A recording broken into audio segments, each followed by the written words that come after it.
नमस्कार साथियों, स्वागत है आपका अपने YouTube चैनल पर। साथियों, आज हम बात करने वाले हैं एक खास इम्पोर्टेंट टॉपिक के ऊपर जिसका नाम है राजस्थान की हस्तकला। हस्तकला से अब तक जितने भी क्वेश्चन आए हुए हैं उनकी हम चर्चा करेंगे। और ये जो टॉपिक है साथियों, हर प्रतियोगी परीक्षा में आता है, तो मैं आपको PDF के माध्यम से सारे कंटेंट को कवर करवाने वाला हूँ, तो आपको बहुत बेहतरीन तरीके से ये समझ में आएगा। तो आइए स्टार्ट करते हैं साथियों। एक खूबसूरत ये जो लाइन है वो आपके लिए है। रहा संघर्ष की जो चलता है वही संसार को बदलता है, जिसने रातों से जंग जीती है सुबह सूर्य बनकर वही चमकता है। तो आपको पता होना चाहिए साथियों, हस्तकला कहते किसे हैं? तो हाथों के द्वारा जो कलात्मक आकर्षक जो वस्तुएं तैयार की जाती है उनको हम हस्तकला के अंतर्गत रखते हैं। हस्तकला साथियों, आप हाथों के द्वारा जो बहुत सारे ऐसे वस्तुएं होती हैं जो कि बड़ी आकर्षक लगती है, जो कि देश विदेशों तक निर्यात की जाती है, ऐसी चीज़ों को साथियों अगर आप दूसरे देशों तक पहुंचाएंगे तो वहां से भी हमें इनकम का एक सोर्स मिलेगा और उसके बाद हमें विदेशी मुद्रा की प्राप्ति होगी। तो मैं आपको बताना चाहूँगा, राजस्थान में जो हस्तशिल्प के अंतर्गत जो कार्य किए जाते हैं उससे हमें बहुत ज़्यादा विदेशी मुद्रा की प्राप्ति होती है। तो आप देख सकते हैं राजस्थान में हस्तकला का सबसे बड़ा जो केंद्र है वो हमारे राजस्थान के अंतर्गत जोधपुर में एक जगह आती है जिसका नाम है बोरनाडा। बोरनाडा जोधपुर में आती है, तो ये बात आपको थोड़ा सा अच्छे से याद रखना है। बोरनाडा से ये क्वेश्चन छपा हुआ है, बोरनाडा जोधपुर में आता है। यहाँ पे लिखा हुआ है राजस्थान को हस्तकला के अंतर्गत सर्वाधिक विदेशी मुद्रा की प्राप्ति होती है, याद रखना है। उसके बाद मैं बात करूँ, राजस्थान में हीरा तथा जवाहरात, जवाहरात है साथियों, ये जवाहरात की सबसे बड़ी जो मंडी है, अंतर्राष्ट्रीय मंडी है, वो कहाँ पे है? तो वो जयपुर में है। उसके बाद 1991 की जो औद्योगिक नीति जारी की गई थी, उस औद्योगिक नीति के तहत हस्तकला को राजस्थान की को संरक्षण प्रदान कर 3 हस्तशिल्प केंद्रों की स्थापना की गई थी। 3 हस्तशिल्प केंद्रों में साथियों पहला जो था वो जवाहर कला केंद्र जयपुर वाला है, एक हवाला ग्राम आएगा जोधपुर वाला, और एक पालग्राम आएगा, पालग्राम जोधपुर वाला आएगा और हवाला ग्राम उदयपुर वाला आएगा। तो इनकी भी हम चर्चा करने वाले हैं। आइए देखिए, ये हमारा जवाहर कला केंद्र है। यहाँ पर बहुत सारे मंचों का आयोजन किया जाता है, नाटकों का। ये जवाहर कला केंद्र का जो आर्टिके चेक ये देख सकते हो आप, इस तरीके से ये व्यू है। आपको मैं बता दूं, जवाहर कला केंद्र की स्थापना जो है 1993 में की गई थी, और इसके जो वास्तुकार थे वो चार्ल्स कोरिया थे। इसका जो उद्घाटन किया था वो तत्कालीन राष्ट्रपति शंकर दयाल शर्मा के द्वारा किया गया था। ये आप जयपुर वाला हस्तकला केंद्र आप देख सकते हैं। उसके बाद सेकंड नंबर पे जो आता है वो आता है हवाला ग्राम। हवाला ग्राम को शिल्प ग्राम के नाम से भी जाना जाता है। ये पूरा का पूरा हवाला ग्राम का ये स्ट्रक्चर आप देख सकते हैं। यहाँ पे आप देखोगे तो आपको ये इधर ये गेट दिखाई दे जाएगा, और जैसे ही आप गेट से एंट्री करते हैं तो आपको बहुत सारी चीज़ें दिखाई देंगी। यहाँ पे ये आप देख सकते हैं, ये जो है ये गेट है, और ये गेट है, ये गेट आप देख सकते हैं। यहाँ से एंट्री करने के बाद यहाँ से टिकट लिया जाता है। टिकट लेने के बाद आप यहाँ पे ऊँट की सवारी भी कर सकते हैं। यहाँ पे ये इस तरीके से नाट्य मंचन होता रहता है, वो भी देख सकते हैं। इस तरीके से यहाँ पे ये जो है हाथों से बनाए गए कुछ मिट्टी के वस्तुएं और कुछ चीज़ें आप देख सकते हैं। इधर ये यहाँ पे आपको सारी चीज़ें हैं। यहाँ पे एक भूत बंगला भी बनाया गया है। ये सारी चीज़ें जो है आकर्षित करने के लिए है दर्शकों को, मतलब जो पर्यटक आते हैं, टूरिस्ट वगैरह, उनको आकर्षित करने के लिए ये चीज़ें हैं। उसके बाद आपको ध्यान रखना है, उसके बाद पालग्राम है। पालग्राम में आपको एक चीज़ याद रखनी है, पालग्राम जोधपुर में है और ये राजस्थान की पहली फिल्म सिटी भी है, ये भी आपको ध्यान रखना है। उसके बाद साथियों आपको मैं बता दूं, सबसे पहले हम कपड़े पर हस्तकला देखने वाले हैं। कपड़े पर हस्तकला के अंतर्गत सबसे पहले हम ब्लॉक प्रिंट देखेंगे, उसके बाद बंदेज कला देखेंगे, और उसके बाद कसीदा या कढ़ाई कला के अंतर्गत हम बात करेंगे। तो मैं आपको बता दूं, ब्लॉक प्रिंट क्या है या बंदेज कला क्या है, कसीदा या कढ़ाई कला क्या है। नाम सुन रखे हैं, लेकिन यहाँ से बहुत ज़्यादा प्रश्न आते हैं साथियों, इनके प्रकारों से क्वेश्चन आते हैं। तो बंदेज कला के आप कुछ उदाहरण देख सकते हैं। ये देखो बंदेज है, ये बंदेज कला के अंतर्गत है, मतलब ये बंदेज कला के अंतर्गत है। बंदेज कला के अंतर्गत कपड़ों पर रंग चढ़ाने की जो कला होती है उसको बंदेज कला कहते हैं।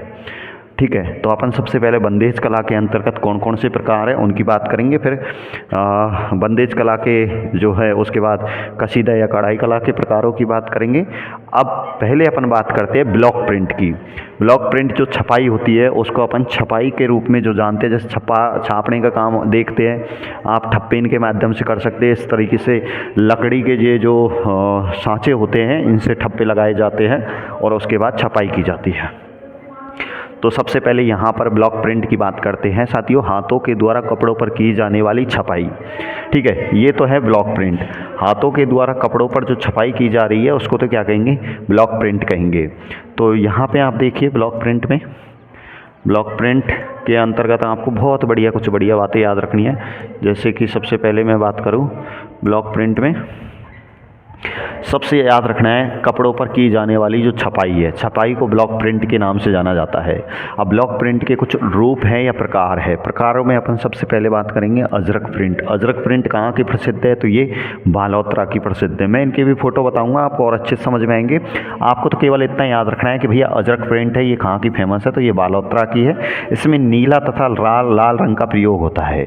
जो अजरक प्रिंट है ये यहाँ की एक खूबसूरत विशेषता है, एक अलग ही यहाँ पे और यूनिक बनाती है, मतलब जो प्रिंट है और प्रिंटों से। तो नीले और लाल रंग की अगर जहाँ प्रधानता दिख जाए तो मतलब आपको अजरक प्रिंट वो ध्यान रखना है। उसके बाद मलीर प्रिंट है, तो मलीर प्रिंट भी आपको बाड़मेर की याद रखनी है। मलीर प्रिंट में काला तथा कत्थई रंग का प्रयोग किया जाता है, ये ध्यान रखना है। और एक जाति है छतरी जाति। खत्री जाति के द्वारा चाहे आप अजरक प्रिंट हो चाहे मलीर प्रिंट हो, दोनों का काम किया जाता है। उसके बाद तीसरे नंबर पे आती है साथियों जाजम। इसको जाजम भी कह सकते हैं, जाजम की प्रिंट कह सकते हो, या दाबू की प्रिंट या आजम की प्रिंट। ये है अकोला की, और अकोला जो आता है ये आता है चित्तौड़गढ़ में। ठीक है, तो अकोला चित्तौड़गढ़ की ये जाजम प्रिंट फेमस है, इसको भी आपको थोड़ा सा ध्यान रखना है।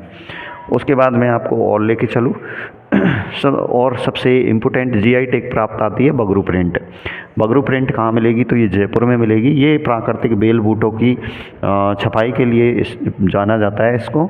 तो यहाँ पे आप देख सकते हैं बेल बूटों की छपाई के लिए बगरू फेमस है। तो ये भी प्रश्न बन चुका है, एग्ज़ाम में आ चुका है, तो आपको ध्यान रखना है। तो ये देखो बेल बूटों की छपाई के लिए, बेल बूटों की छपाई के लिए कौन सा फेमस है, तो बगरू याद रखना है। यहाँ पे आपको बगरू की कुछ विशेषताएं और याद रखनी है, बेल बूटों की ध्यान रखनी है। इसमें लाल रंग का के साथ में प्राकृतिक रूप से पशु पक्षियों के चित्र दिखाई देंगे। मतलब जो प्रिंट आपको दिखाई देगी उसमें हाथी के चित्र हो सकते हैं, मछलियों के चित्र हो सकते हैं, पक्षियों के चित्र हो सकते हैं, इस तरीके से चित्र मिलेंगे आपको बगरू प्रिंट के अंतर्गत। उसके बाद सागानेर प्रिंट है, ये भी जीआई टैग प्राप्त है। जीआई टैग क्या होता है, तो जीआई टैग मैं आपको बता दूं, ये भौगोलिक एक सांकेतिक चिन्ह होता है। भौगोलिक सांकेतिक ये चिन्ह होता है, इससे किसी भी वस्तु की ब्रांड वैल्यू बढ़ती है। ब्रांड वैल्यू का मतलब ये है कि इसके बाद उस वस्तु को कोई दूसरा नहीं बेच सकता है, कॉपी करके नहीं बेच सकता है। तो ये जीआई टैग का मतलब है। हमारे लगभग 17 ऐसे प्रोडक्ट हैं जिन पर जीआई टैग जारी हो चुका है। तो ये सागानेरी प्रिंट है, सागानेरी प्रिंट के अंतर्गत भी ध्यान रखना है। हालांकि एक प्रश्न बेल बूटों के लिए दे रखा था, तो सागानेरी प्रिंट आ जाए बगरू प्रिंट आ जाए, ध्यान रखना है। सागानेरी प्रिंट को जो सबसे पॉपुलर बनाया था वो बनाया था मुन्ना लाल के द्वारा। मुन्ना लाल ने इसको सबसे ज़्यादा फेमस किया था। तो अगर आपसे पूछा जाए कि मुन्ना लाल का संबंध किससे है, तो ये सागानेरी प्रिंट से संबंधित है। ठीक है, उसके बाद गोल्डन प्रिंट भी ये भी पूछा जाता है। तो गोल्डन प्रिंट कहाँ की फेमस है, तो कुचामन की फेमस है। भोडेल या अबरक की प्रिंट जो है भीलवाड़ा की है। अबरक के बारे में आप जानते होंगे, इससे ईंट तैयार की जाती है और हमारे राजस्थान में अबरक मंडी भीलवाड़ा में ही है और सबसे ज़्यादा अबरक भी यहीं पैदा होती है। ठीक है, तो ये आप अलग अलग जो प्रिंट थी वो उनके फ़ोटो आप देख सकते हैं। इस तरीके की अगर प्रिंट आपको दिखे तो वो जाजम आजम की प्रिंट है, और इस तरीके की अगर आपको दिखे नीले पे लाल तो ये मलीर प्रिंट है। ये आप बगरू प्रिंट देख सकते हैं, यहाँ पे इस तरीके से नेचुरल जो प्रिंट वाली है वो बगरू प्रिंट है। और उसके बाद यहाँ पे आप अजरक प्रिंट देख सकते हैं, इस तरीके की जो प्रिंट है अजरक प्रिंट है। ठीक है। उसके बाद बंदेज कला को टाई डाई के नाम से भी जाना जाता है, ये भी आपको ध्यान रखना है। बंदेज कला है, इसको किस नाम से भी जाना जाता है? टाई डाई के नाम से भी जाना जाता है। और बंदेज क्या है? तो मैंने आपको बताया था, जो अलग अलग कपड़े होते हैं उन पर रंग चढ़ाने की जो कला होती है, रंग चढ़ाने की जो कला होती है उसको बंदेज कला कहा जाता है। देखो भाई, और बताते हैं बंदेज कला में। देखिए, कपड़ों पर जो है रंग चढ़ाने की कला होती है उसको बंदेज कला कहा जाता है। और कपड़ों पर जो रंग चढ़ाने का स्पेशलिस्ट काम करते हैं उनको नीलकर या रंगरेज कहा जाता है, ये भी आपको ध्यान रखना है। इसके रंग चढ़ाने वाले जो कलाकार होते हैं, स्पेशलिस्ट होते हैं, उनको रंगरेज या क्या कहा जाता है? नीलकर कहा जाता है। अब ये भी पेपर में पूछा जा चुका है कि भैया इनका प्रारंभ किस भाई साहब ने किया था? बंदेज कला का प्रारंभ किया था फूल भाटी ने और बाघ भाटी ने। तो बाघ भाटी और फूल भाटी के द्वारा सबसे पहले बंदेज कला को पॉपुलर बनाया गया था, प्रसिद्ध किया गया था, प्रारंभ किया गया था सीकर से। ठीक है। इसका वर्तमान में जो मुख्य कलाकार है वो तैयब खान है, ये भी आपको ध्यान रखना है। और बंदेज कला की सबसे बड़ी मंडी जो है वो है जोधपुर में। ठीक है, ये याद रखना है। और राजस्थान में सबसे ज़्यादा बंदेज कला का जो कार्य किया जाता है वो आपको ध्यान रखना है। सुजानगढ़ में किया जाता है। सुजानगढ़ आपको चूरू में मिलेगा। काला डेरा है, ये जयपुर ग्रामीण में मिलेगा, जयपुर ग्रामीण में मिलेगा, ध्यान रखना है। बगरू है तो ये भी जयपुर ग्रामीण में आएगा, जयपुर ग्रामीण। उसके बाद लाडनू है तो ये लाडनू चूरू में आएगा, ये भी याद रखना है। जयपुर और तथा जोधपुर में भी बंदेज कला का कार्य किया जाता है।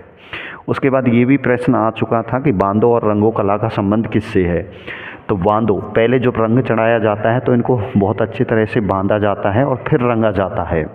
जहाँ पर छोड़ना होता है उसको, उस हिस्से को बांध दिया जाता है। मतलब जिस जगह पर रंग नहीं किया जाना होता है उस जगह को बांध दिया जाता है, अच्छे से गांठ लगा दी जाती है। तो इसलिए बांधो और रंगो कला का संबंध किससे है? बंदेज कला से है, ये आपको याद रखना है, या बांधनी कला भी इसे कहते हैं। ठीक है। उसके बाद और बताऊं थोड़ा सा। उसके बाद बांधकर और गांठ लगाकर रंगने की एक विधि है जो जयपुर की प्रसिद्ध है। तो ये आप बंदेज के कुछ टाइप्स देख सकते हैं। यहाँ पे बंदेज के कुछ प्रकार दे रखे हैं। इस तरीके से कपड़े को जो है रंगा जाता है। रंग के अलग अलग आपको डिजाइन देखने को मिल सकते हैं इस तरीके से। यहाँ पे ये चुनरी भी हो सकती है, लहंगा भी हो सकता है, इस तरीके से साड़ी भी हो सकती है। इस तरीके से इनको रंगा जाता है, डिजाइन दिया जाता है अलग अलग रंगों का। ठीक है। तो ये हमारी बंदेज कला हो गई। अब बंदेज कला के अंतर्गत जो आपसे पेपर में पूछे जाएंगे वो पूछे जाएंगे टाइप्स। टाइप्स मतलब प्रकार। तो आइए बंदेज कला के कुछ प्रकार देखते हैं। यहाँ पे सबसे पहले आपको लहरिया के बारे में ध्यान रखना है। देखो, लहरिया के बारे में हम बता दें आपको थोड़ा सा। लहरिया कहाँ का प्रसिद्ध है? तो आपको ध्यान रखना है, ये जयपुर का ही प्रसिद्ध है। लहरिया कहाँ का प्रसिद्ध है? जयपुर का प्रसिद्ध है। और ये कब पहना जाता है? तो विवाहित स्त्रियों के द्वारा तीज की सवारी के दौरान, तीज के त्यौहार पर ओढ़ी जाने वाली एक ओढ़नी है। लहरिया क्या है? तो तीज के त्यौहार पर जो है ओढ़ी जाने वाली एक ओढ़नी है, जो भी कौन से माह में, जो भी आपको ध्यान रखना है, श्रावण माह में। तो श्रावण माह में स्पेशल महिलाओं के द्वारा तीज के त्यौहार पर ये ओढ़ी जाने वाली एक ओढ़नी है। ये भी सवाल एग्जाम में आ चुका है कि समुद्री जो लहरिया है, समुद्री लहर वाला लहरिया, ये कहाँ का प्रसिद्ध है? तो ये भी याद रखना है, जयपुर का है। साथियों, समुद्री लहरिया इस तरीके से होता है, यहाँ पे आप देख सकते हो इस तरीके से लहर होती है, इसमें इस तरीके से लहर होती है। लहरिया पहन के ये महिलाएं खड़ी हुई है, इनको आप देख सकते हैं अच्छे से। उसके बाद मोटड़ा है, ये अच्छे से याद रखना है। मोटड़ा क्या है? पहली बात तो आपको मोटड़ा, मोजड़ी, मोकड़ी, ये 3 शब्द है। देखो, एक तो यहाँ पर आ गया है मोटड़ा, ठीक है, एक यहाँ पे आएगा आपको मोकड़ी, और एक आपको मिलेगा देखने को मोजड़ी। ये 3 शब्दों के बारे में याद रखना है। मोटड़ा तो एक साड़ी होती है या ओढ़नी का प्रकार ही होता है, जोधपुर की फेमस है। जब साड़ियाँ जब साड़ी की जो धारियाँ होती है, साड़ी पर जो धारियाँ होती है वो एक दूसरे को काटती है, तो उनको कहते हैं मोटड़ा। ठीक है। और मोकड़ी, लाख की चूड़ियों को मोकड़ी कहा जाता है। मोजड़ी, पहनने वाली जो जूती होती है, जोधपुर की फेमस है, उनको मोजड़ी कहा जाता है। तो तीनों शब्द समझ में आ गए होंगे, मोकड़ी, मोजड़ी और मोटड़ा। ठीक है, एक जैसे शब्द है, ध्यान में रखना है। और ये मोठड़ा भी जोधपुर का फेमस है। मोकड़ी मोजड़ी जो है ये भी जोधपुर के, ये दोनों जोधपुर के। मोकड़ी लाख की चूड़ियाँ होती हैं, ये जयपुर की फेमस है। ठीक है, इस तरीके से ध्यान रखना है। तो मोठड़ा क्या है? लहरदार धारियाँ जब एक दूसरे को काटती है, लहरदार धारियाँ जब एक दूसरे को काटती है तो वो मोठड़ा कहलाती है। ठीक है, वो मैं अभी बताने वाला हूँ कैसे काटती है। तो देखिए इस तरीके से काटती है, ये क्रॉस में काटती है, आप देख सकते हो। यहाँ पे ये मोठड़ा है, जोधपुर का फेमस है, राजस्थान की खूबसूरत मोठड़ा लहरिया। ये देखो यहाँ भी झूल रही है बढ़िया आराम से पहन के। तो इस तरीके से ये क्रॉस पे काटने वाली जो ओढ़नी होती है, साड़ियाँ होती हैं, उनको मोठड़ा कहा जाता है। उसके बाद पोमचा है। पोमचा का नाम आपने अच्छे से सुना होगा। पोमचा भी एक महिलाओं के द्वारा साड़ी के रूप में लिया जाने वाला एक प्रकार है। तो यहाँ पे आपसे अगर मैं पूछूं कि पोमचा क्या है, तो पोमचा के बारे में अपन थोड़ा सा बात करेंगे। यहाँ पे पोमचा देखो, प्रसूता जो महिला होती है, बच्चा हो जाता है, उसके बाद पियर पक्ष के द्वारा उसके लिए ओढ़नी लेके आना होता है, मतलब साड़ी लेके आना होता है पहनने के लिए। तो लाल और पीले रंग की जो साड़ी होती है या ओढ़नी होती है उसको पोमचा कहा जाता है। पोमचा दो प्रकार का होता है। पोमचा दो प्रकार का होता है, एक तो पीला पोमचा और एक गुलाबी पोमचा। एक तो पीला पोमचा होता है और एक गुलाबी पोमचा होता है। तो देख सकते हैं यहाँ पे पीला पोमचा जो है ये पुत्र के जन्म पर, और गुलाबी पोमचा है ये पुत्री के जन्म पर। मतलब और अच्छे से मैं डिफाइन करूँ आपके लिए, यहाँ पे पीला जो पोमचा होता है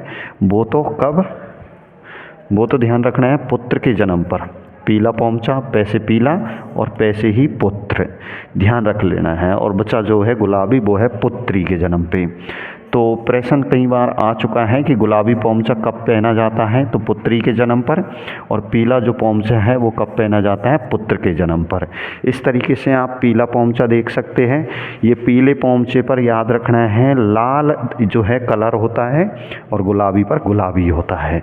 तो इस तरीके से ये बंदेज की ये साड़ियाँ हैं, मतलब पोमचा के ये दो फेमस साड़ियाँ है। उसके बाद देखो, उसके बाद कसीदा या कढ़ाई कला के बारे में बात करते हैं।